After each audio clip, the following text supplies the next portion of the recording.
नमस्कार, मैं हूं अनुराधा प्रसाद। साल 2020 की हर सुबह एक उम्मीद के साथ शुरू हुई कि आज कुछ अच्छा होगा, लेकिन रात होते होते उम्मीदें दहशत के आगोश में खो गई।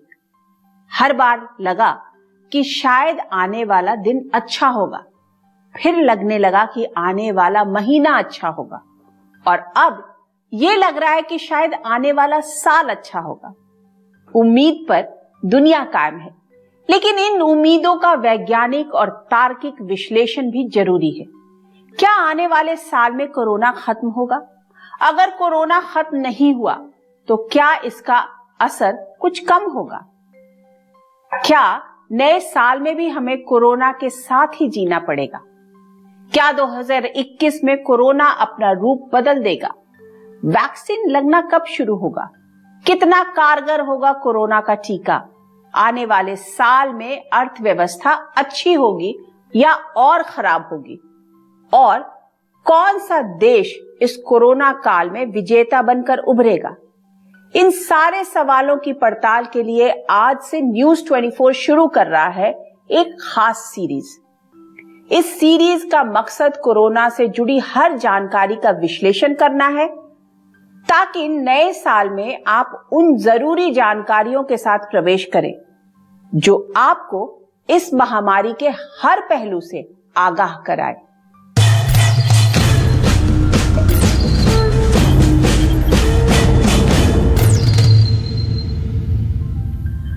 कब खत्म होगा कोरोना?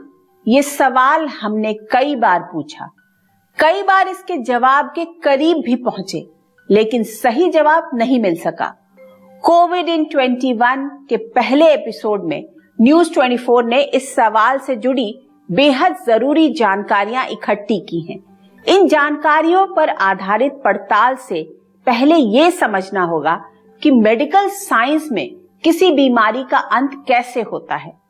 न्यूयॉर्क टाइम्स की मशहूर साइंस जर्नलिस्ट और मेडिकल हिस्टोरियन जिना बारी कोलोटा के मुताबिक कोई भी बीमारी मेडिकली तब तक खत्म नहीं होती जब वो बीमारी फैलना बंद कर दे।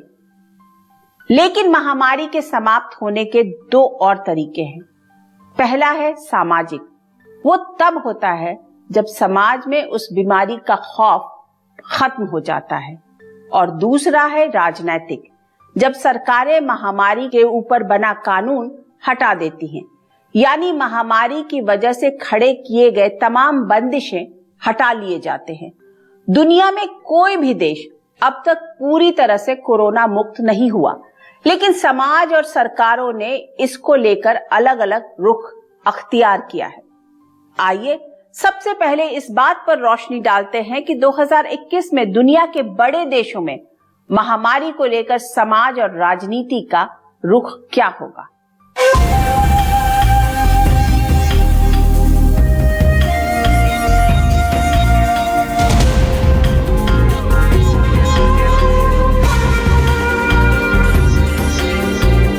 अमेरिका में 3,38,000, ब्राजील में 1,90,000, भारत में 1,47,000, इटली में 71,000, ब्रिटेन में 70,000, फ्रांस में 63,000, रूस में 53,000 से अधिक लोगों की कोरोना वायरस से मौत हो गई। पिछले साल क्रिसमस के दौरान कोरोना वायरस बिना वीजा पासपोर्ट के ही दुनिया भर में फैल गया और बड़ी महाशक्तियों को घुटनों पर ला दिया। उम्मीद की जा रही थी कि 2020 की विदाई के साथ कोरोना वायरस की भी विदाई हो जाएगी, वैक्सीन आने के साथ सब कुछ सामान्य हो जाएगा, लेकिन ऐसा होता नहीं दिख रहा। आईसीएमआर के पूर्व डीजी डॉक्टर एनके गांगुली का कहना है कि जब तक एक भी कोरोना संक्रमित बचा रहेगा, महामारी का खतरा बरकरार रहेगा। जो मास्क पहनना ये है, ये अभी करते रहना पड़ेगा। मेरे ख्याल से 2023 तक हमें ये सारा कुछ करते रहना पड़ेगा। अगर जीरो ट्रांसमिशन में आ जाएगा दुनिया में, अगर दुनिया में कहीं भी ये होगा तो हर सारे देश खतरे में रहेंगे। जब जीरो ट्रांसमिशन ज़्यादातर देशों में हो जाएगा तब ये चीज़ हमारी ठीक हो जाएगी। ब्रिटेन में सामने आए कोरोना के नए स्ट्रेन यानी रूप ने पूरी दुनिया में फिर कोहराम मचा दिया। लेकिन पहले की तुलना में सरकारें और समाज दोनों ज्यादा सतर्क हैं। नया स्ट्रेन सामने आते ही दुनिया के ज्यादातर देशों ने ब्रिटेन से दूरी बना ली, यानी खुद को आइसोलेट करना बेहतर समझा। नए खतरे को देखते हुए यूरोप के कई देशों ने लॉकडाउन में दी गई छूट वापस लेने में जरा भी देर नहीं लगाई। एक सच ये भी है कि कोरोना को लेकर सरकार और समाज दोनों का नजरिया बहुत हद तक बदला है। ज्यादातर देशों को लगने लगा है कि कोरोना से जंग और जिंदगी की गाड़ी दोनों साथ साथ चलनी चाहिए। प्रधानमंत्री नरेंद्र मोदी भी मानते हैं कि वक्त के साथ इस महामारी को लेकर सोच बदली है। पहला चरण था, बड़ा डर था, खौफ था, किसी को ये समझ नहीं आ रहा था कि उसके साथ क्या हो जाएगा और पूरी दुनिया का हाल था। दूसरे चरण में लोगों के मन में भय के साथ साथ दूसरों के लिए संदेह भी जुड़ गया। उनको लग रहा कि भाई इसको कोरोना हो गया मतलब कुछ गंभीर मामला है, दूर भागो। तीसरा चरण शुरू हुआ और तीसरे चरण में लोग काफी हद तक संभलने लगे। अब संक्रमण को स्वीकारने के लगे और अनाउंस भी करने लगे, भाई मुझे तकलीफ है, मैं आइसोलेट कर रहा हूं, मैं क्वारंटाइन कर रहा हूं, आप भी करिए। और इस तीसरे चरण के बाद हम चौथे चरण में पहुंचे। जब कोरोना से रिकवरी का रेट बढ़ा तो लोगों को लगता है कि ये वायरस नुकसान नहीं कर रहा है, ये कमजोर हो गया है। बहुत से लोग ये भी सोचने लगे हैं कि अगर बीमार हो भी गए तो ठीक हो जाएंगे। भारत ने कड़ा लॉकडाउन लगाकर कोरोना के असर को कम करने में काफी हद तक सफलता पाई है। मौजूदा हालात में सरकार के सामने पहली चुनौती हर नागरिक तक वैक्सीन पहुंचाने की है, दूसरी अर्थव्यवस्था को पटरी पर लाने की। ऐसे में पूरी सावधानी और सतर्कता के साथ चरणबद्ध तरीके से मार्केट से मॉल तक, कारखानों से कॉल सेंटर तक, स्कूल से सिनेमा हॉल तक खोले जा रहे हैं। 2021 कुछ अच्छी खबर ले आए ताकि फिर लोग फिर अपना नॉर्मल जीवन जो है उसको शुरू कर पाए। लेकिन ये ख्याल रखना चाहिए कि कोरोना की महामारी हमसे अभी तक दूर नहीं हटी है, अभी भी इसको हटने में थोड़ा वक्त लगेगा। जैसे कि एक दो टीकों को विश्व में कई सारे देशों में मान्यता प्राप्त हुई है, भारत में भी नहीं हुई, लेकिन हम लोग सोच रहे हैं कि भारत में भी अब आ जाए तो भारत में भी इनको मान्यता प्राप्त हो जाएगी। कोरोना ने सबसे ज्यादा कोहराम अमेरिका में मचाया, लेकिन वहां की ट्रंप सरकार ने कभी भी पूरे मुल्क में लॉकडाउन नहीं लगाया, जिसकी वजह से वहां दुनिया में सबसे ज्यादा मौतें हुई। न्यूयॉर्क जैसे शहरों में हालात ऐसे हो गए कि कोरोना से मरने वालों को दफनाने के लिए कब्रिस्तान में जगह कम पड़ गई। सुपर पावर अमेरिका घुटनों पर आ गया।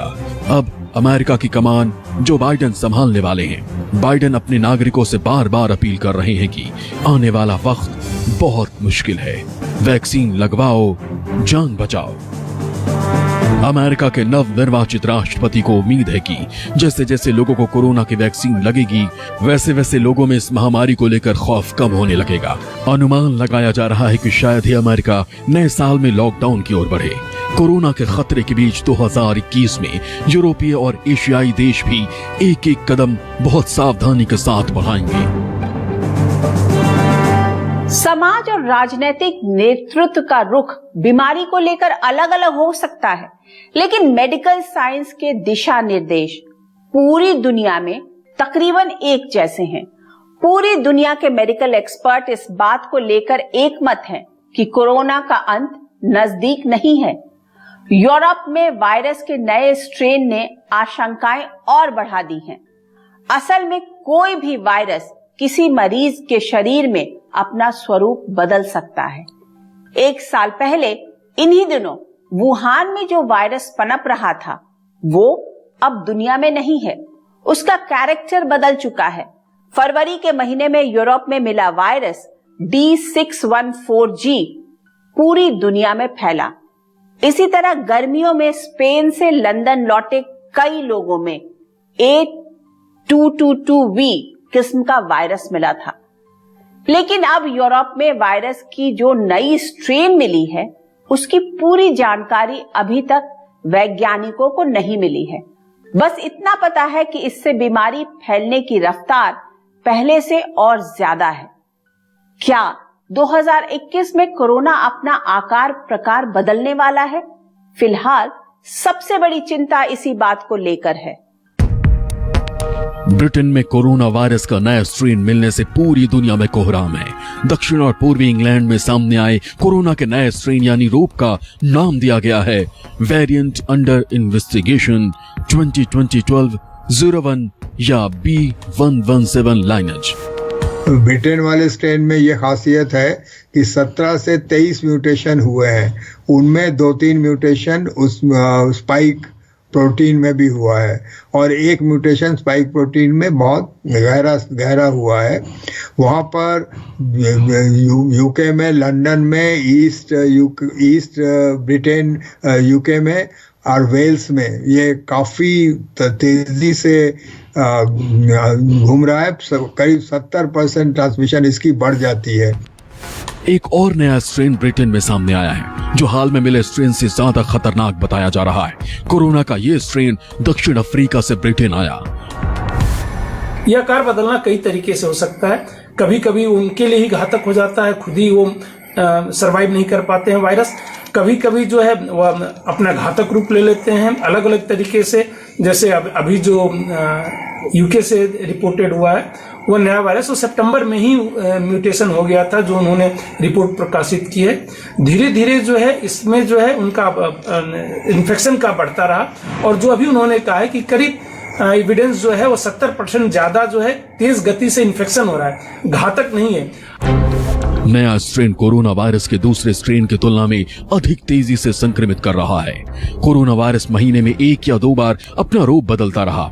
हालांकि कोरोना का पहले का नया रंग रूप उतना ज्यादा संक्रामक नहीं था। यह स्ट्रेन इसलिए ज्यादा खतरनाक है क्योंकि इसके 8 रूप जीन में प्रोटीन बढ़ाने वाले हैं। खासकर 2 रूप ने ज्यादा परेशानियां बढ़ा रखी हैं। पहला N501Y रूप, जिससे वायरस ज्यादा खतरनाक हो सकता है। दूसरा H69V70I रूप, जो शरीर की प्रतिरोधक क्षमता को नुकसान पहुंचाता है। किसी भी वायरस के स्पाइक प्रोटीन में म्यूटेशन होता है और वे मानव कोशिकाओं को अलग तरीके से प्रभावित करते हैं। ये पहली बार हमको कई चेंजेस, कई म्यूटेशन, जो अहम म्यूटेशन है वो एक ही वायरस में मिले हैं और इसमें खास करके 2 म्यूटेशन ऐसे हैं जो वायरस की सेल्स को, कोशिकाओं को इन्फेक्ट करने में मदद करते हैं। और जब वायरस सेल्स को अच्छे से इन्फेक्ट करता है ज़रा और तेज़ी से इन्फेक्ट करता है तो वायरस के पार्टिकल्स भी बॉडी में ज़्यादा बनते हैं। ब्रिटिश कंसोर्टियम कोविड-19 जेनोमिक्स के मुताबिक कोविड-2 के स्पाइक प्रोटीन में 4000 म्यूटेशन हो चुके हैं। European centre for disease prevention and control के मुताबिक डेनमार्क से 3 सीक्वेंस और ऑस्ट्रेलिया से 1 सीक्वेंस में इंग्लैंड वेरिएंट स्ट्रेन पाया गया है। मतलब ब्रिटेन में मिला कोरोना का नया स्ट्रेन दुनिया के दूसरे देशों में भी पहुंच चुका है। पहले मोटे तौर पर कोरोना के 3 तरह के virus type A, type B और टाइप सी सामने आए। टाइप ए ये कोरोना का असली जीनोम था जो वुहान में मौजूद वायरस में मौजूद था। इसका म्यूटेशन हुआ और उन अमेरिकियों में पहुंचा जो वुहान में रह रहे थे। वुहान से लौटने वाले लोगों के जरिए ये अमेरिका और ऑस्ट्रेलिया पहुंचा। टाइप बी पूर्वी एशियाई देशों में यह स्ट्रेन फैला लेकिन एशिया में कुछ देशों तक ही सीमित रहा। टाइप सी यूरोपीय देशों में सामने आया कोरोना का ये स्ट्रेन तेजी से फैला। इटली में यह वायरस जर्मनी से पहुंचा और जर्मनी में इसका संक्रमण सिंगापुर के लोगों के जरिए हुआ। किसी सामान्य वायरस की तरह ही कोरोना वायरस भी अपना आकार और प्रकार बदल रहा है। मशहूर वायरोलॉजिस्ट डॉक्टर शाहिद जमील के मुताबिक नए साल में भी कोरोना वायरस अपना आकार प्रकार बदलता रहेगा। 2021 में भी ये वायरस चेंज होता रहेगा और जैसे जैसे वायरस फैलता है, जितना ज़्यादा फैलता है उतने ज़्यादा उसमें बदलाव आते हैं। तो अहम बात यह है कि हम वायरस को फैलने से रोकें। वैक्सीन के आने से पहले हम मास्क लगा सकते हैं, हम एक दूरी बना के रख सकते हैं जिससे वायरस को फैलने में मुश्किल हो। सवाल ये भी उठ रहा है कि 2020 में चीन, ब्रिटेन, फ्रांस, इटली, अमेरिका जैसे देशों में मिले कोरोना वायरस के स्ट्रेन की तुलना में नए साल में सामने आने वाला वायरस कमजोर होगा या और खतरनाक। 2020 में आपने कई बार एंथनी फॉची का नाम सुना होगा।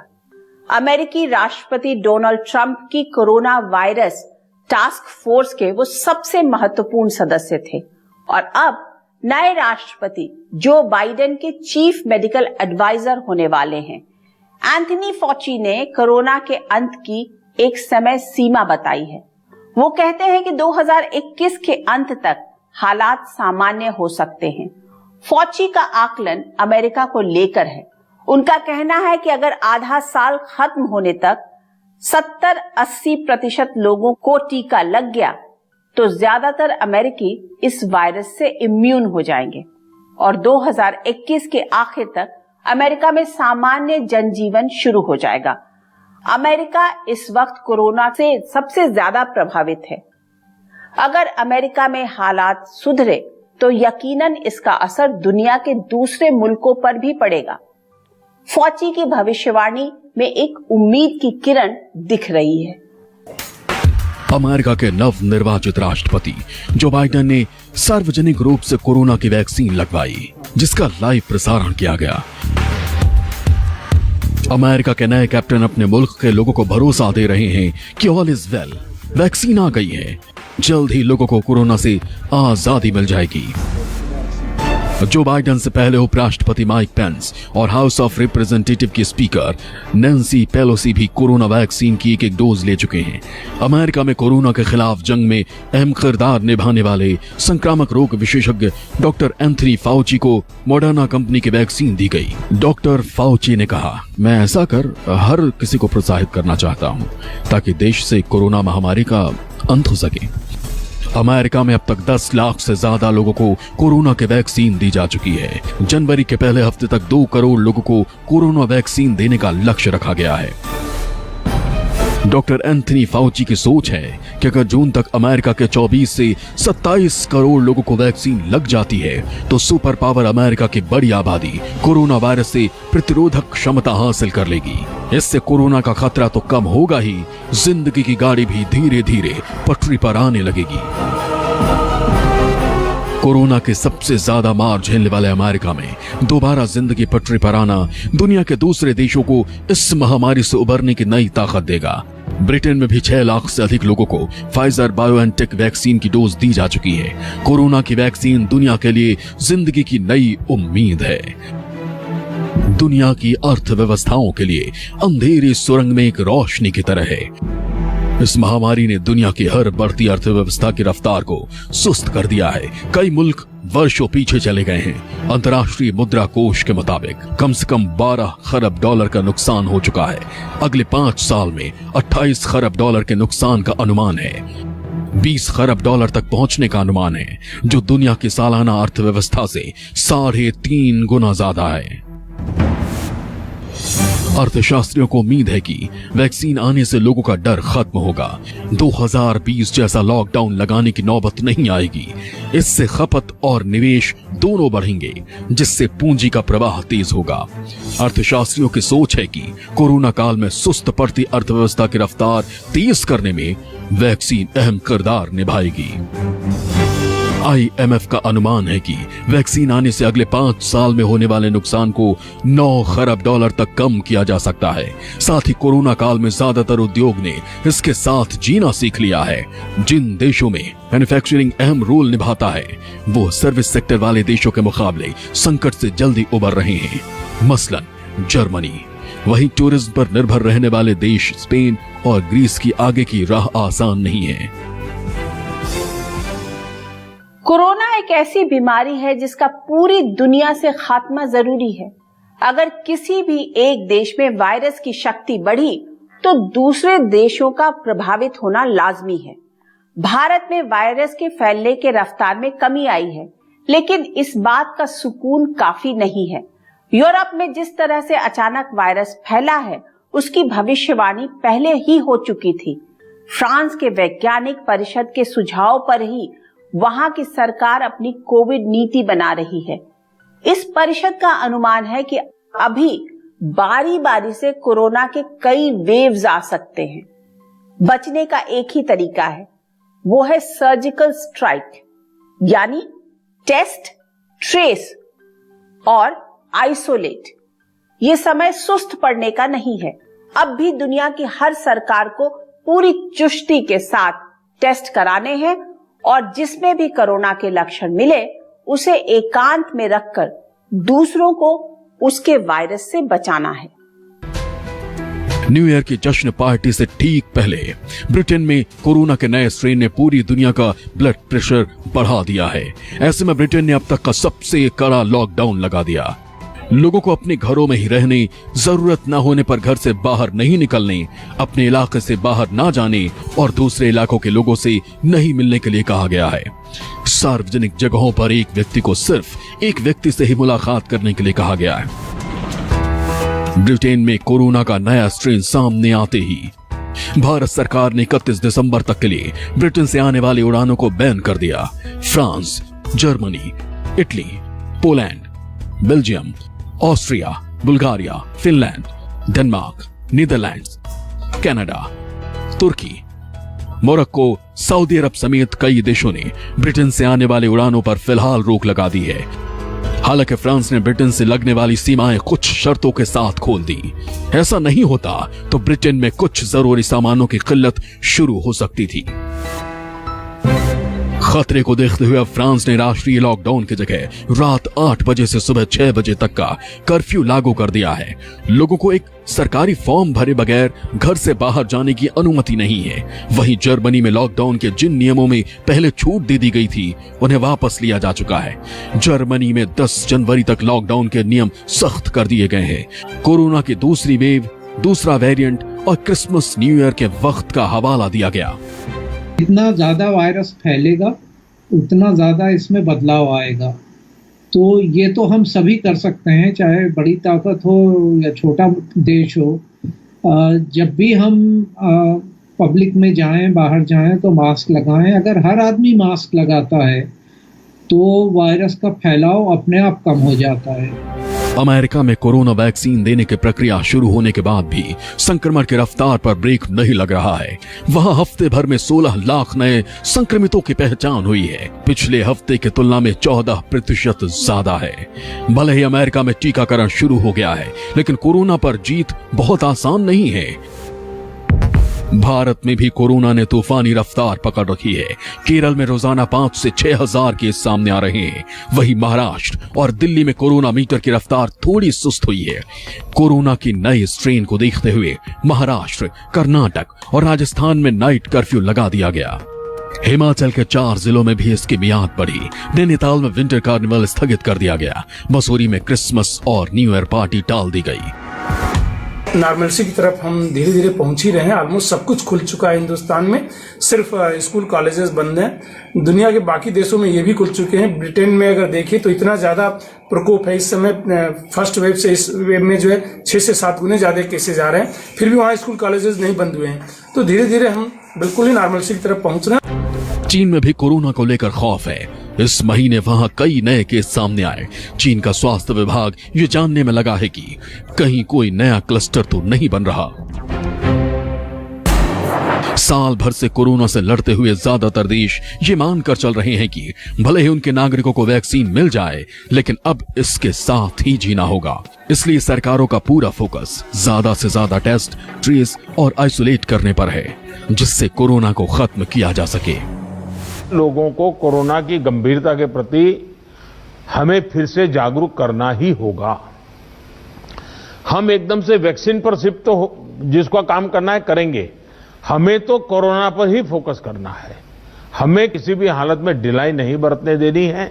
हाँ, शुरू में कुछ बंधन इसलिए लगाने पड़े ताकि व्यवस्थाएं भी विकसित करनी थी, लोगों को थोड़ा एजुकेट भी करना था। अब हमारे पास टीम तैयार है, लोग भी तैयार हैं। थोड़ा आग्रह रखेंगे तो चीजें संभल सकती। बिना अर्थ के जीवन नहीं चल सकता। इसलिए नोएडा हो या न्यूयॉर्क, मुंबई हो या मैनहट्टन, लखनऊ हो या लंदन, पटना हो या पेरिस, बाजार और मॉल गुलजार होने लगे थे। लेकिन कोरोना के नए स्ट्रेन ने पूरी दुनिया को फिर से सावधान कर दिया। जैसा कि मैंने शुरू में ही बताया, बीमारी का क्लिनिकल अंत अभी नजर नहीं आ रहा, लेकिन दुनिया भर में कोविड के सामाजिक और राजनीतिक अंत की तरफ बढ़ने के कई मामले दिखाई पड़ चुके हैं। ये खतरे की घंटी है। देश के राजनीतिक नेतृत्व को 2021 में भी उतना ही सतर्क रहना होगा जितना वो 2020 में थे। कई नेताओं का कहना है कि कोविड से ज्यादा नुकसान अर्थव्यवस्था की वजह से हो रहा है। ये सच्चाई है, लेकिन अगर सिर्फ अर्थव्यवस्था पर ही ध्यान दिया गया तो हालात इतने खराब हो जाएंगे कि अच्छी इकोनॉमी भी उस देश को नहीं बचा पाएगी। तो आइए 2021 का स्वागत कीजिए, लेकिन सावधानी के साथ। आज के इस खास कार्यक्रम में बस इतना ही। कल हम आपको बताएंगे कि आपको और आपके बच्चों को वैक्सीन कब मिलेगी। तब तक के लिए आप देखते रहिए न्यूज़ 24। नमस्कार।